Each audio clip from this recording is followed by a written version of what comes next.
Ah, No avisó, se murió ya. ah, Espérame un segundito. ay, ¿dónde lo cambié?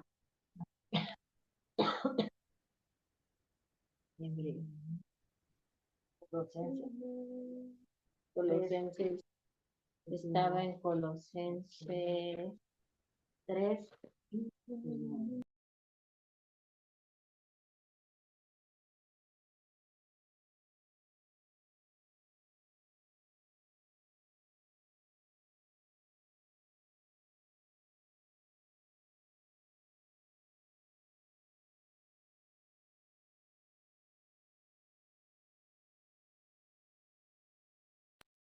¿Está el micrófono apagado? Ya. Sí. Ah, bueno, entonces repito. Íbamos en Colosenses 3:13 que la palabra nos invita a que nos perdonemos unos a otros, así como Dios lo hizo. Como Cristo también nos perdonó. Entonces, en algunos sentidos, podríamos tener la idea de que perdonar es justificar o olvidar, no necesariamente, o que perdonar es reconciliarnos. Digamos que en realidad es como interiorizar la situación, poder entenderla y superarlo, superar la ofensa o superar la situación. En algunos casos, las ofensas son tan grandes que no es fácil perdonar. Dios nos invita, sí, claramente a hacerlo, pero nosotros como humanos, no todos tenemos la misma capacidad de perdonar. Independiente que seamos cristianos y que en nuestra mente podamos creer que por el hecho de ser cristianos ya hemos chuleado ese tema del perdón y que para todos va a ser igual de fácil, no, no necesariamente, pero sí es un proceso. Es un proceso que requiere como muchos requisitos para poderlo llevar a cabo. Más adelante los vamos a ver. Entonces, en realidad el perdón es una decisión.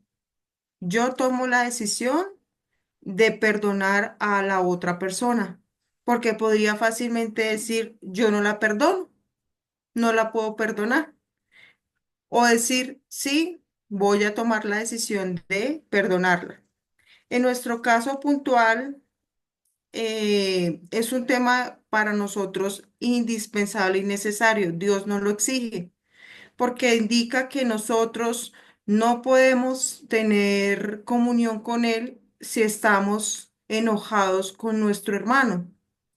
La palabra dice que puede amarlo, cómo lo podemos amar a Él si no amamos a los que estamos viendo. A Él que no lo vemos, lo vamos a amar y a los que vemos, no los amamos. Entonces, es una exigencia, es digamos que algo que debemos hacer. Y adicional a eso, si nos vamos un poquito más hacia la profundidad del tema, hay muchas personas que tienen situaciones difíciles y, digamos, marcas duras. ¿Por qué? Porque pues han sufrido situaciones de niñez.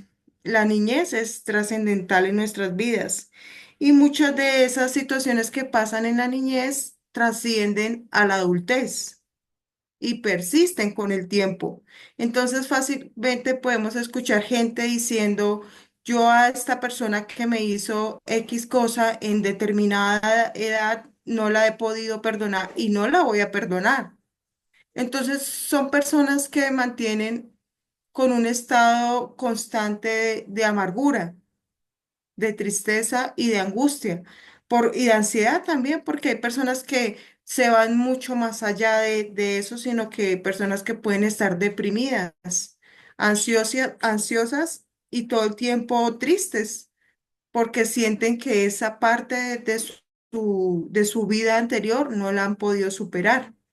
Entonces, Dios sí nos invita a superar esa situación.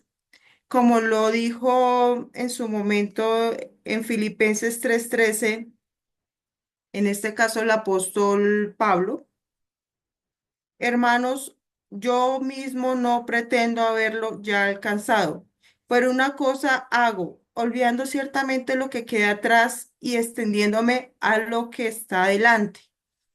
Digamos que sabemos que este versículo está en un contexto no enfocado 100% al tema del perdón, pero sí enfocado hacia el tema del pasado, porque el apóstol lo dice, olvidando ciertamente lo que queda atrás, porque por lo mismo, al conocer nosotros a Cristo, el Evangelio, dejamos atrás el pecado y en algún sentido todo lo que trae la amargura, rencor, todo eso está relacionado con algo que yo tuve, que sufrí y que fue malo para mí. Entonces, es ahí donde dice extendiéndome a lo que está por delante. Claro está que esto ya no lo explicaron en algún momento en una predicación más a profundidad, enfocado hacia el otro contexto que hablaba también el apóstol y era principalmente que le estaba aconsejando a la iglesia que no pueden estar enfocados en lo que hacían mal antes, sino que debían dejar eso atrás y empezar a pensar en lo que venía hacia el futuro en el sentido de la salvación, de cómo se debe comportar un nuevo cristiano, de qué cosas no debo repetir o qué pecado, que no debo persistir en el pecado, básicamente. Entonces, si nos vamos al tema del perdón, como viene derivado de algo malo que yo sufrí, pues necesariamente trae consecuencias que si yo no logro superar, pues estoy viviendo o sea, en el pasado. No estoy mirando hacia lo que ha de venir y por eso nosotros somos bautizados, por eso nosotros debemos entender que hemos sido amados y que al mismo tiempo nosotros también debemos perdonar a los demás. Entonces, como les indicaba, lo que trae lo que deriva el no perdón en nuestras vidas. Entonces ahí estamos viendo el rencor, el enojo, la tristeza, la desesperanza, digamos, todo este cúmulo de cosas que no nos deja avanzar. Entonces, vamos a ver uno de los consejos también de la escritura, Colosenses 3:12 al 15.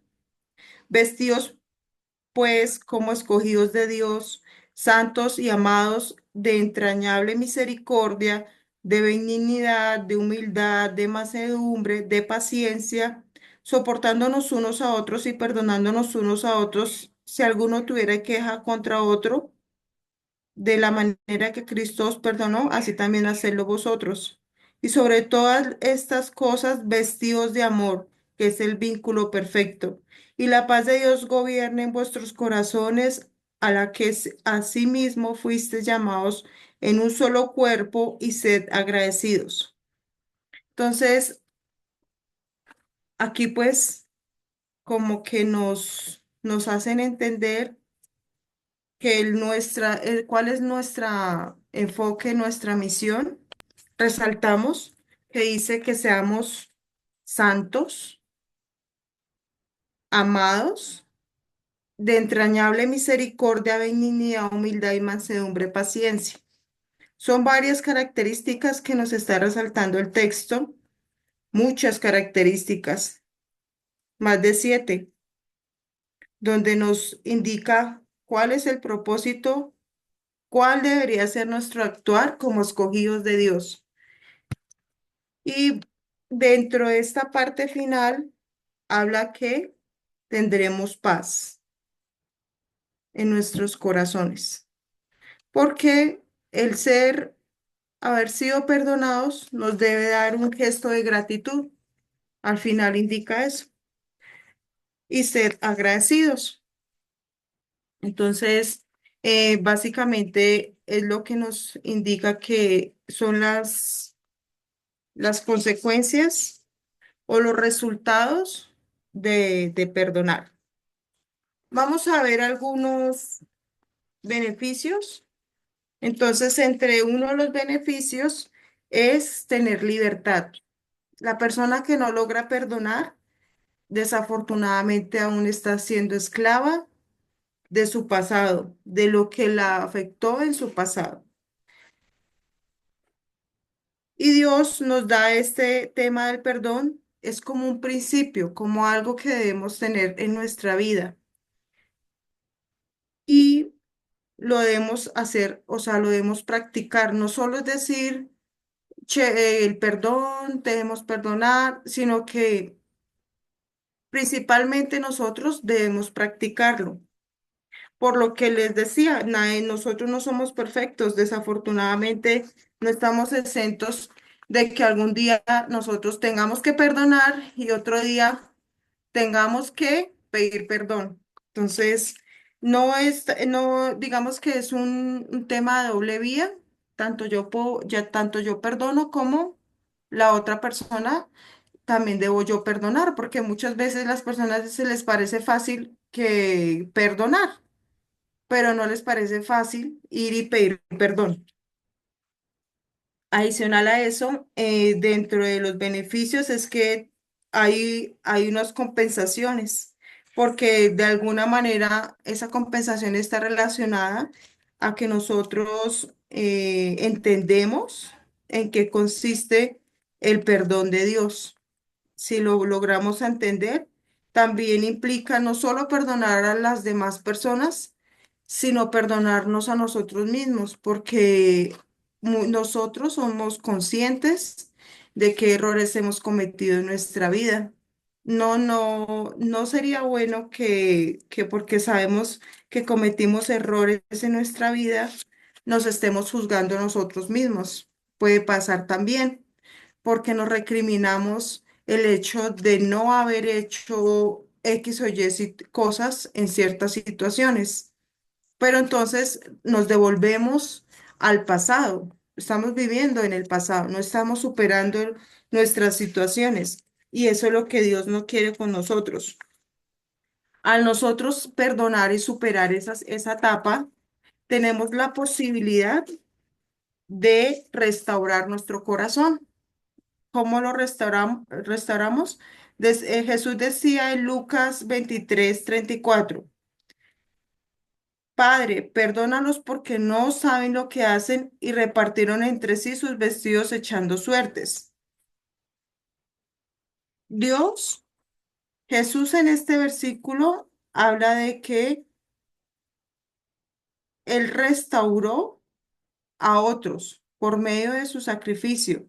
Y aún en la situación más difícil, lo primero que le pidió al Padre fue que los perdonara, porque no sabían lo que estaban haciendo. Digamos que ahí, ¿cuál sería nuestra postura si tuviéramos esa situación? Si alguien nos hubiese hecho un daño tan terrible como le hicieron a él, ¿cuál fuera nuestra reacción? ¿Decir lo que dijo Jesús? Que los perdonara y que no tuviera en cuenta sus faltas porque eran ignorantes y no sabían. ¿O qué podríamos decir nosotros en esa situación? Ese es el ejemplo que Jesús nos da y ese es lo que nosotros tenemos que practicar. Entonces, el perdón también nos trae sanidad emocional y espiritual. Claramente que si nosotros no perdonamos, pues no podemos sanar, pues porque si vivimos en el resentimiento constante, pues sencillamente no vamos a poder avanzar a tener una paz y tranquilidad, que es la que nos llama a Dios, que debemos vivir en paz y tranquilidad con el hecho de que llevemos como ejemplo lo que Jesús hizo para nosotros poderlo imitar. Em, el tema del no perdón también está enfocado a la baja autoestima. Muchas veces las personas que no logran perdonar ni perdonarse a sí mismas tienden a tener una baja autoestima, que es creer que son menos, creer que no son capaces, creer que no valen. Y eso está muy relacionado con patrones de conducta que muy seguramente se han desarrollado desde niños. Entonces, es ahí donde nosotros podemos pedirle a Dios que nos ayude y hacer una reflexión en nuestras vidas y entender que nosotros estamos llamados es a estar bien con Dios en una relación de tranquilidad y como de alguna manera de armonía con nuestros hermanos y con nuestro prójimo, porque no tendría sentido ir por la vida y estar amargados, tristes, desesperados, ansiosos, pues entonces, ¿cuál sería el propósito de Dios en nuestras vidas? No tendría sentido, porque para eso Dios no nos perdonó y nos salvó para que viviéramos de esa manera. Él nos salvó y nos perdonó para que tuviésemos una esperanza de que un futuro es mejor para nosotros, que si vivimos cumpliendo ciertas ordenanzas que la misma Biblia nos dice, como en el caso de este de perdón y ofensas, pues ese sería el sentido de nuestras vidas. Por eso, en esta parte que leí hace poco de Colosenses, por eso dice, vestidos pues como escogidos de Dios, santos y amados, de entrañable misericordia y de benignidad, de humildad, de mansedumbre y de paciencia. O sea, tenemos harto trabajo, porque imagínate, más de 8 características, y no cualquier característica. Esto es lo que debemos nosotros empezar a revisar, empezando porque debemos ser santos. Y acá más abajo dice que de un amor perfecto, vínculo perfecto, que tenemos que tener un vínculo perfecto entre todos. Y esa es como la esperanza de nosotros al estar, conocer las escrituras es lo que nos ayuda a nosotros pues andar en esta vía, ¿no? A comportarnos unos a otros, tanto nosotros internamente, porque igual nosotros todo el tiempo estamos hablándonos a nosotros mismos en la mente, estamos pensando, estamos diciendo, así no lo hablemos, pues estamos todo el tiempo la mente está funcionando. Y acá pues la imagen de tranquilidad, de esperanza, que es lo que debemos nosotros practicar. Voy a dejar de compartir y por último voy a hacer como unos breves pasos para perdonar que nos puedan ayudar también a entender un poco de que en qué consiste el proceso del perdón. Entonces, como primer paso, yo debo reconocer el daño y las emociones. Entonces, yo debo entender que me han hecho un daño, un mal y que pues de ese mal que me han provocado yo tengo algunas emociones, que puede ser dolor, tristeza, y ira. Debo reflexionar o pensar en eso que me pasó, cómo me siento y que esa situación no está bien. Y como tercera instancia, yo me debo comprometer a sí mismo a perdonarme y a perdonar. ¿Por qué? Pues porque es un bien para mí. No solamente porque Dios nos dice que debemos perdonar, con su ejemplo lo practicó y lo enseñó, sino porque es bien para nosotros, porque es una forma de que nosotros podemos estar, o sea, sentirnos bien. Debemos cambiar la perspectiva y entender los puntos de vista. Eh, Analizar por qué esa otra persona me hizo daño y buscar herramientas para que mis emociones no exploten, sino al contrario, que mis emociones se calmen. Pues algunas personas lo pueden hacer por medio de algún hobby, de algo que le guste, ejercicio, respiración, yoga, pues algunas personas buscan esas formas o mecanismos para poder superar y para poder afrontar el dolor.